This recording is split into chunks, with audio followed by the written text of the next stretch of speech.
हरे कृष्णा, राधे राधे। हम सभी साधक श्री कृष्ण सखा मधुमंगल की आत्मकथा का श्रवण कर रहे हैं। वेदांत को सिद्धांत मिल गयो। आज का प्रसंग। मैं मधुमंगल धनी जसुमति बड़ भागिन, लिए कान खिलावे, तनक तनक भुज पकरी के, ठाड़ो होन सिखावे। कन्हैया को चलनो सिखावे मैया यशोदा, खानो सिखावे, बोलवो सिखावे। गूंगेन को जो बाचाल बना दे, बा को बोलवो सिखाए रही है मैया यशोदा। है ना विचित्र बात। अरे ब्रह्मा शिव इंद्र सब पे जाको हुक्म चले है, बापे हुक्म चलावे मैया यशोदा। है ना अद्भुत बात। मैया बड़ी मुश्किल ते जो तो कन्हैया आज बोलियो है। मैया ने जैसे ही सुनी, रसोई घर से दौड़ पड़ी। लाला फिर बोल। मैया बोल के फिर हंसे कन्हैया। रोहिणी सुनी तैने? रोहिणी मैया को दौड़ी आई। कहा कह रही हो जीजी? अरे रोहिणी, या छोरा को मोको आज मैया बोलो। सच जीजी? और का मैं झूठ थोड़े ही कहूँगी, सच। देख लाला, बोल मैया, बोल लाला। अब मैया बुलवा रही है कन्हैया ते, लेकिन कन्हैया बड़ो विचित्र है। अब नाए बोल रो मैया। लाला बोल, मैं कौन हूँ तेरी, बोल। लेकिन कन्हैया खेल रो है, बू ना बोल रो। अब तुमको देख लियो ना रोहिणी, जा लिए ना बोल रो। जे कह के मैया यशोदा फिर रसोई में जैसे ही जावे लगी। मैया कह कन्हैया हंसतो भयो बोलो। देख मैया उछली। रोहिणी तैने सुनी? रोहिणी मैया ते पूछ रही हैं। हाँ हाँ जीजी, मैंने भी सुनी। भैया सामने दाऊ दादा को देखो तो माखन के हाथन ते संकेत कियो। रोहिणी जे तो भैया को कहवो लगो। अरे कितनो मीठो बोले। जीजी कहूँ तुम्हारी ही नज़र न लग जाए लाला को। रोहिणी मैया ने जैसे ही कही, मैया ब्रजरानी बोली। हाँ रोहिणी, तू सही कह रही है, अपनी नज़र लग जावे। सोई भीतर गई ब्रजरानी और राई नौन लेके आई और लाला की नज़र उतारवे लगी। तभी बाबा बाबा इधर ते ब्रजराज आ रहे। ब्रजराज को देखते ही कन्हैया तो बाबा बाबा कहवे लग्यो। ब्रजराज के नेत्रन ते आनंद के अश्रु बह चले।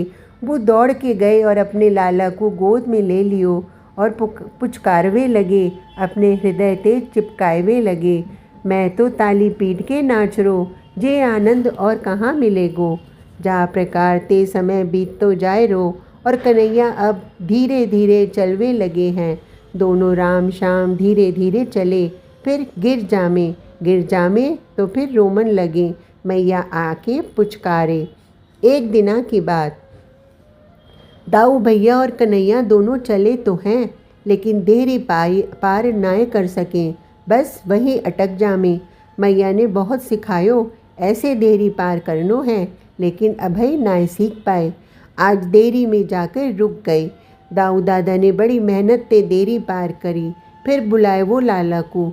चलो जैसे तैसे नांग तो लियो देरी।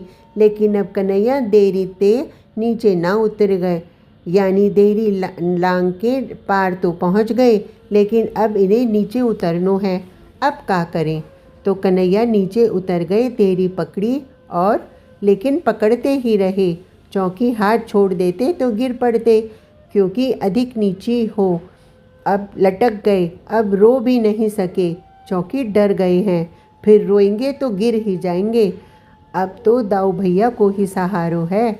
दाऊ भैया उधर गए, फिर नीचे उतरे। कन्हैया लटको भयो है।